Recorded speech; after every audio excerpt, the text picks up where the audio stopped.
नमो नमः कृष्ण। आप सभी का स्वागत है मेरे कमल संस्कृतम चैनल पे।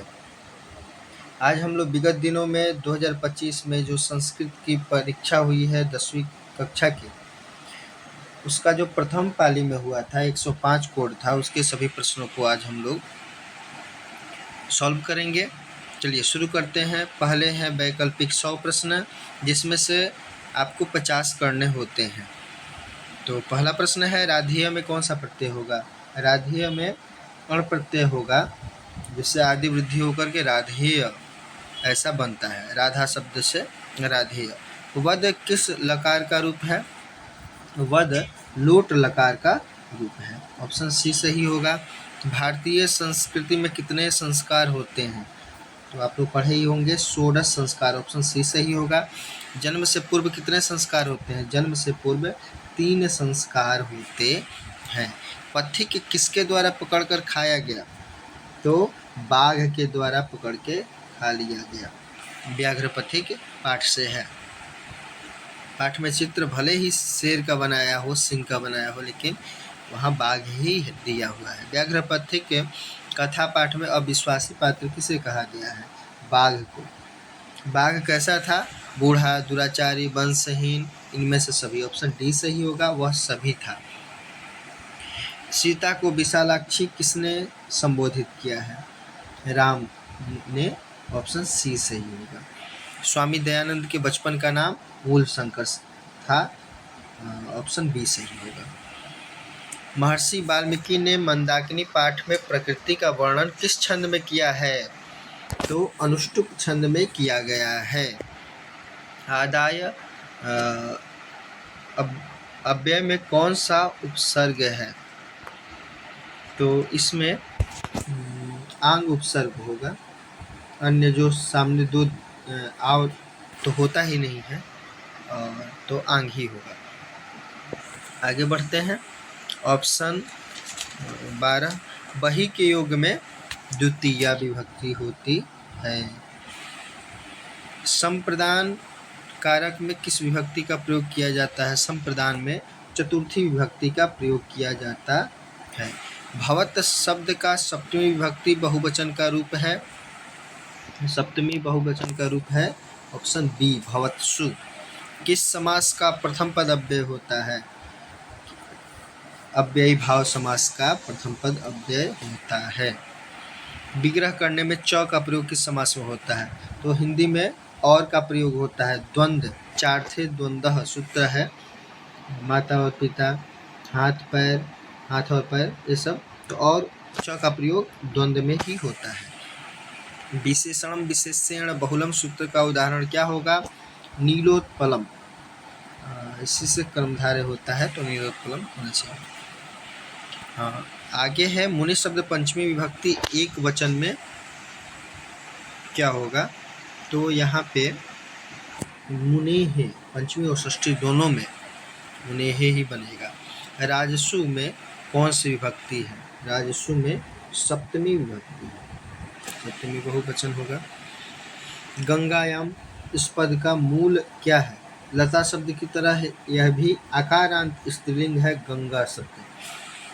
नमति किस लकार का रूप है? नमति लट लकार में ही होना चाहिए। भू धातु का लोट लकार मध्यम पुरुष एक वचन का रूप क्या होगा?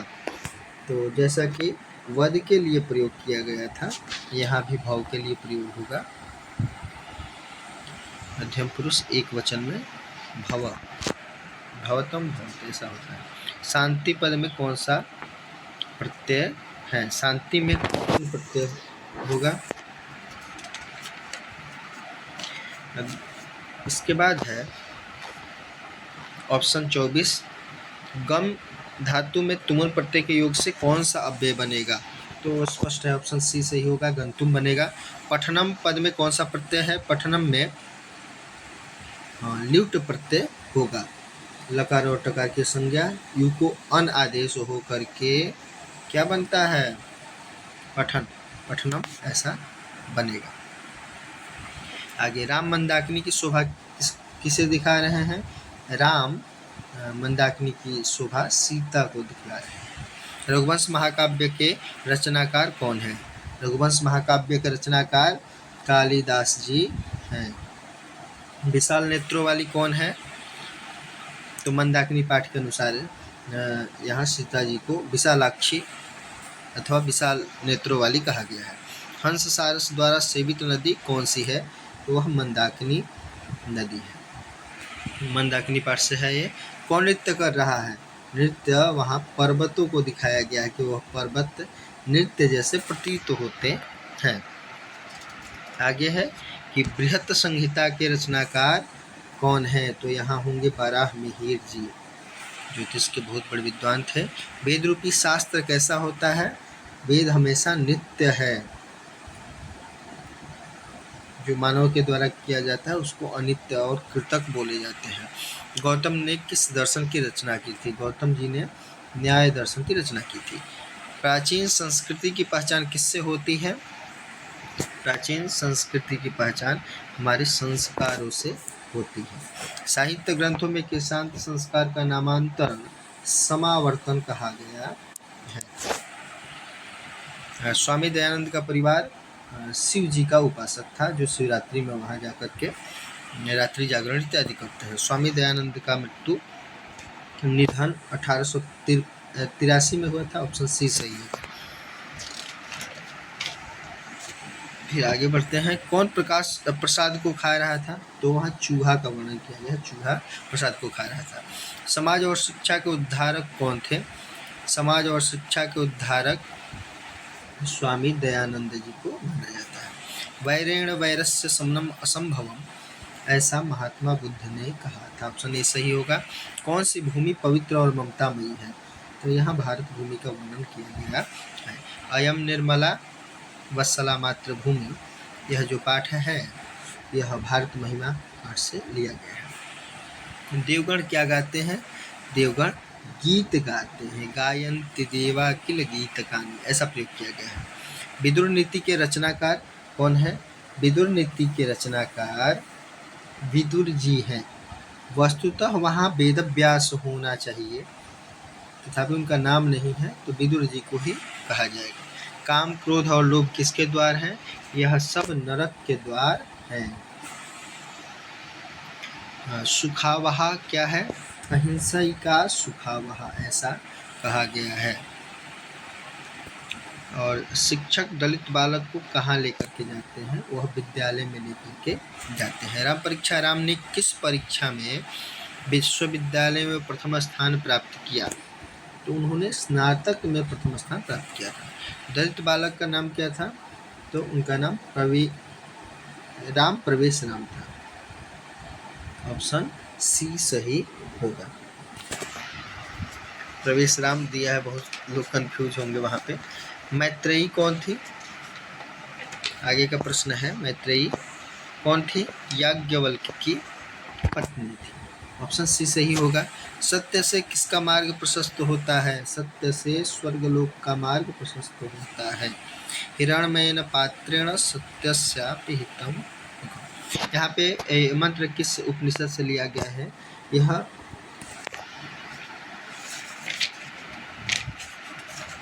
ईशावास्योपनिषद, ऑप्शन सी सही होगा। ईशावास्योपनिषद से लिया गया है। अपावृणु पद का क्या अर्थ है? अपावृणु पद का अर्थ है हटा दें। अरे वाचाल कितना बोलते हो, किस पुरुष का कथन है? यह जो चौथा वाला आलसी था उसी का कथन है। अलस कथा पाठ में अहो कथम अयम कोलाहलः, यह प्रथम आलसी ऐसा कहता है। आगे सबसे बड़ा शत्रु कौन है? तो सबसे बड़ा शत्रु कहा गया है आलस्यम ही मनुष्याणाम शरीरस्थो महान रिपुः, सबसे बड़ा शत्रु है। भवंतम अहमेशम नमस्करोमि, ऐसा कौन कहता है?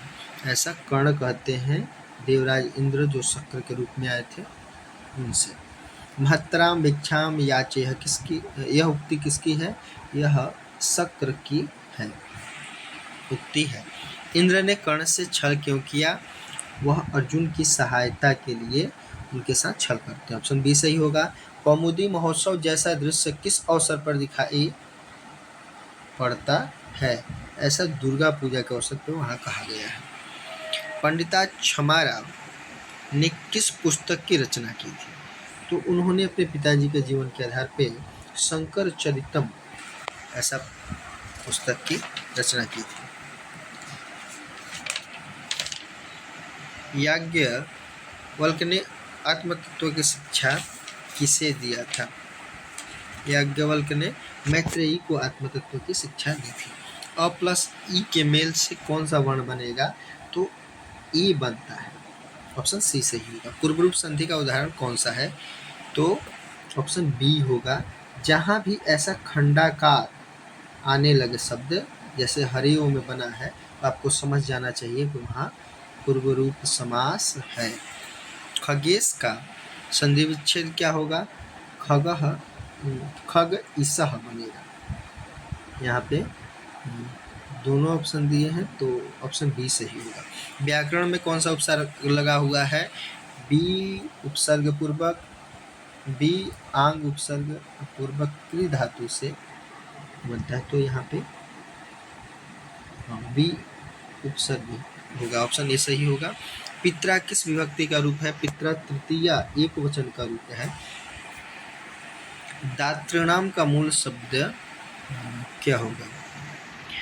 तो जैसे पितृ शब्द है तो पितृणाम बनता है, वैसे ही दातृ शब्द से दातृणाम बनता है।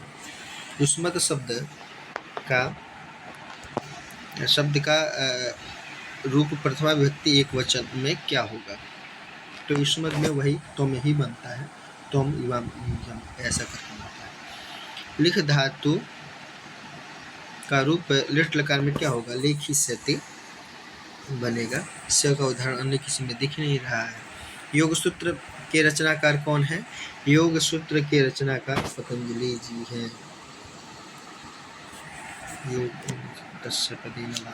ऐसा करके उनका योग के लिए और व्याकरण के लिए, दोनों के लिए उन्होंने लिखा है। कृषि विज्ञान के रचयिता में से कौन से हैं?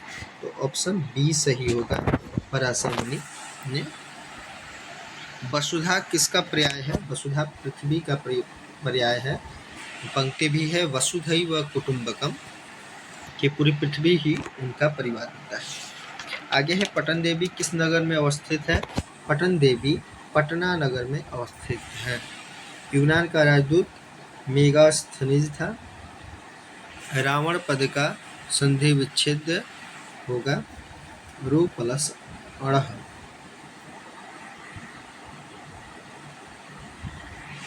वहाँ पे अव नहीं आव होना चाहिए, रव प्लस अड़ह। ऑप्शन सी सही होगा। आव होता है। री प्लस अ के मेल से कौन सा वर्ण बनेगा? तो वहाँ पे और ऐसा गुण संधि में होता है।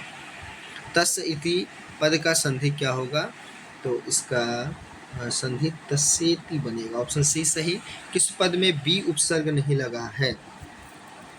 तो यहाँ देखेंगे तो विद ज्ञाने धातु से वेद बना हुआ है, तो इसमें बी उपसर्ग नहीं है। ये धातु ही विद धातु है, इसी से वेद बनता है। तो ऑप्शन बी सही हो गया। आगे बढ़ते हैं। दुर्गम पद में कौन सा उपसर्ग है? दुर्गम पद में दुर उपसर्ग दिया गया है। ध्यान रखना है, छोटा ऊ वाला ही होगा, बड़ा ऊ वाला नहीं होगा। यह मेरा है, यह तुम्हारा है, ऐसा कौन भावना, ऐसी भावना कौन रखते हैं? तो अयम निजः परो वेति गणना लघुचेतसाम, छोटे बुद्धि वाले लोग ऐसा रखते हैं। बड़े हृदय वाले तो उनके लिए वसुधा ही पूरी कुटुंब है, परिवार के समान है। हितोपदेश की कहानियाँ किससे संबंधित है? हितोपदेश की कहानियाँ तो पशु पक्षियों से संबंधित है, उसके माध्यम से अन्य लोगों को शिक्षा दी गई है। कौन कीचड़ में फंस गया था? तो व्याघ्रपथिक पाठ के अनुसार वह पथिक फंस गया था कीचड़ में और बाघ उनको जाकर के खा जाता है। तो भारह क्रिया बिना, तो ज्ञानम भारह क्रिया बिना, ऑप्शन सी सही होगा। पवित्रम किस संधि का उदाहरण है? यह अयादि संधि का उदाहरण है। पो प्लस इत्रम ऐसा होता है, तो वहाँ पे ओ को स्थान पे अव हो जाता है, तो इस प्रकार मिला करके पवित्र ऐसा बन जाता है। यह अयादि संधि का उदाहरण है। आगे है सत्यसा का सही विच्छेद क्या होगा? तो सत्य प्लस ईसा, सत्य प्लस ईसा है, तो इसी से सत्य ईसा होगा। ऑप्शन बी सही होगा। आगे बढ़ते हैं। भुवः प्रभवः का उदाहरण है हिमालयात गंगा प्रभवती। तो यहाँ भवती यह जो धातु है इसी के कारण यहाँ पंचमी विभक्ति हुई है। हेतु शब्द के अर्थ में तृतीया विभक्ति होती है। सह मासेन व्याकरणम अधीते, तो अपवर्गीय तृतीया इस सूत्र से, क्योंकि महाफल की प्राप्ति हो गई है, अर्थात कि उन्होंने व्याकरण का अध्ययन 1 माह में पूरा कर लिया, इसलिए यहाँ पर तृतीया विभक्ति होगी इस सूत्र से। मह्यम मिष्ठानम रोचते, तो यहाँ रोचते जो है और वह इसी के रुच्यर्थानाम प्रियमाण इस धातु के कारण यहाँ पे चतुर्थी विभक्ति हुई है। चार्थे द्वंद्व शब्द का उदाहरण है धर्म अर्थ काम। यहाँ धर्मश्च अर्थश्च कामश्च, जब तीनों को मिला देंगे तो धर्मार्थ कामः ऐसा शब्द बनेगा। तो यह चार्थे द्वंद्व का उदाहरण होगा। सचिवानाम आलयः, तो यह समस्त पद है, सचिवों का आलय षष्ठी तत्पुरुष समास होगा और ऑप्शन ए सही होगा, सचिवालय। माता पितरौ कौन सा समास होगा? यहाँ पे द्वंद्व समास हुआ है, माता और पिता। आगे है युष्माकम का मूल शब्द क्या है? युष्मद शब्द से ही युष्माकम बनता है और अस्मद से अस्माकम, ऐसा करके आप लोग देखे होंगे। चत्वारः का मूल शब्द चतुर शब्द से चत्वारः बनता है, ऑप्शन सी सही होगा। अस धातु लोट लकार प्रथम पुरुष बहुवचन में अस्तु बनेगा, ऑप्शन बी सही होगा। जैसे आप भवतु बनाते हैं, लिखतु बनाते हैं, ऑप्शन बी नहीं, ऑप्शन सी सही होगा। एक वचन में अस्तु बनेगा और बहुवचन में जैसे भवंतु, पठंतु, लिखंतु इत्यादि बनते हैं, तो ऑप्शन सी सही होगा। आगे देखते हैं कि पठेयम में कौन सी धातु है। तो यहाँ पे बहुत आसान है, आपको पता भी होगा, पठ धातु के ही यह रूप है, तो पठेयम बन जाएगा। विज्ञाल्यप के मेल से कौन सा पद बनेगा? तो यहाँ पे विज्ञाल्यप से ये विज्ञाय ऐसा बनना चाहिए, विज्ञाय बनेगा। आगे है रोगह में कौन सा प्रत्यय है? रोगह में घई प्रत्यय होना चाहिए। क्रि प्लस तवतु के योग में कौन सा पद होगा? यहाँ पे तवतु के योग में कृतवती ऐसा बनना चाहिए, नहीं तो कृतवान पुल्लिंग में ऐसा बनता।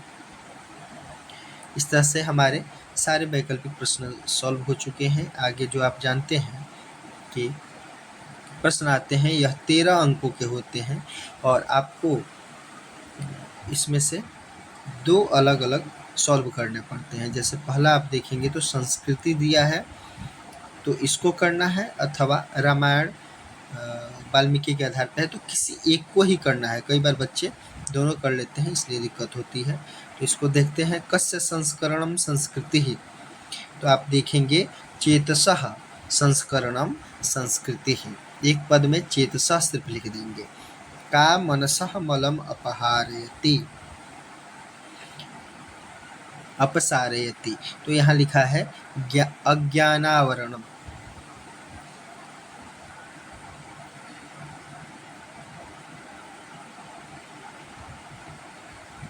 ठीक है, या संस्कृति भी कर देंगे। क्या करता है ये सबका, जो भी ये मन के मल है उसको क्या करता है, दूर करता है। आगे है, इन्हीं को ऊपर से पढ़ करके इनके सभी प्रश्नों को संस्कृति केसाम उपकरोति, तो आप ये वाला पूरा वाक्य देख सकते हैं। लोकस्य राष्ट्रस्य संस्कृते च उपकरोति। अस्मिन् विश्वे का संस्कृति उपादेया तो देखेंगे ये वाला लाइन है, अस्मिन् विश्वे सा एव संस्कृति उपदेय, ऐसा करके पढ़ लेंगे। इस गद्यांश का एक उचित शीर्षक चुन लेंगे। ऐसे ही दिया है मम प्रिय पुस्तकम किम, तो यहाँ लिखा ही है पहला रामायणम, यही पंक्ति, यही शब्द उठा करके लिखने हैं, क्योंकि एक पद में उत्तर देने के लिए कहा गया है। फिर आगे है आदि कवि कह अस्ति, तो यहाँ देखेंगे कि यहाँ पे महर्षि वाल्मीकि लिखेंगे आगे, क्योंकि उनके बारे में लिखा गया है कि वाल्मीकि ही क्या है, आदि कवि हैं। क्या है, आदि कवि थे। रामायणे किम वर्णितम अस्ति, रामायण में क्या वर्णन किया गया है, तो यह पूरा लाइन है, भगवतः मर्यादा पुरुषोत्तम रामचंद्रस्य पावनम चरितम रामायणे वर्णितम अस्ति। आगे है विद्वद्भिः रामायणम किम उच्यते, तो विद्वानों के द्वारा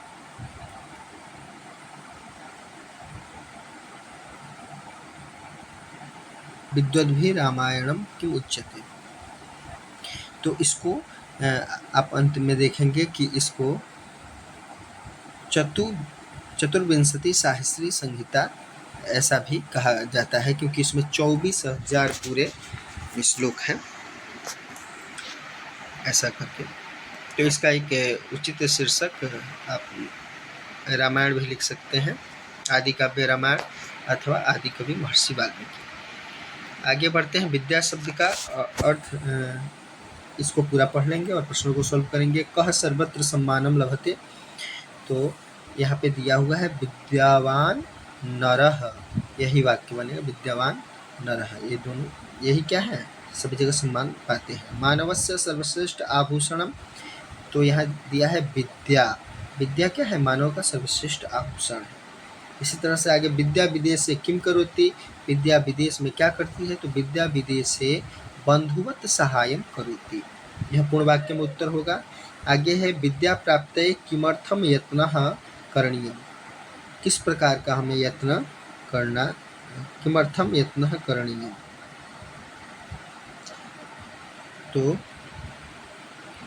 तो यहाँ दिया है कि अतः सर्वे जने स्वजीवने सुख समृद्धि च प्राप्तुं विद्या प्राप्तये प्रयत्नः करणीयः, यहाँ तक पूरा हम कर लेंगे। आगे है कि कवि कुलगुरु कालिदास के बारे में यह पूरा दिया गया है, और इसमें से है कह शशि व प्रकाशते, तो यहाँ लिखा गया है कवि कुलगुरु कालिदास, वही क्या है, चंद्रमा की तरह आकाश में प्रकाशित होते हैं। कालिदासस्य विश्व प्रसिद्ध नाटकम किमस्ति, तो उनका विश्व प्रसिद्ध नाटक है अभिज्ञान शाकुंतलम, है समझ में। फिर आगे है पूर्ण वाक्य में उत्तर कि कालिदासस्य काव्येषु किम विद्यते, तो कालिदास की जो काव्य है उसमें भाषा की रमणीयता, एक पूरा लाइन उठा करके आपको लिख देना है, यहाँ से लेकर के यहाँ, ठीक है। अब आगे देखेंगे कि कालिदास केशु प्रमुखम आसे, किन में वह प्रमुख है, तो वो देखेंगे कि महाकवि विक्रमादित्य राजा के राज दरबार में नौ रत्नों में प्रमुख थे, उनके यहाँ 9 रत्न होते थे, उनमें से प्रमुख माने जाते थे। आगे जो प्रश्न है उसमें से क्या करना है, आप लोगों को 2 पत्र लिखने हैं, इसमें से चारों में से आप कोई भी 2 लिख सकते हैं, यह 8 नंबर का होता है। उसके बाद अनुच्छेद लेखन है, तत्पश्चात अनुवाद इत्यादि है। तो आलस्य मनुष्यस्य शत्रु, ऐसा लिख देंगे।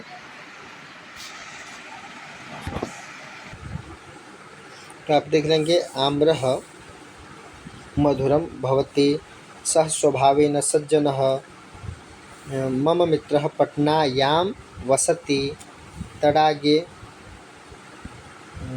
कमल का कर लेंगे, कमलम विकसति, ऐसा करके आपको पूरे अनुवाद कर लेने हैं। तत्पश्चात आपको अंत में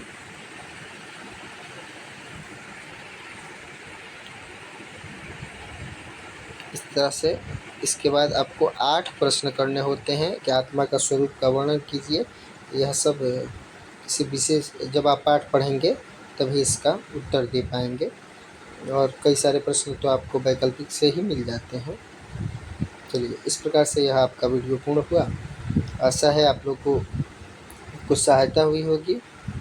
आप लोग चैनल को सब्सक्राइब कीजिए, जुड़े रहिए, पढ़ते रहिए। जयतु संस्कृतम, जयतु भारतम।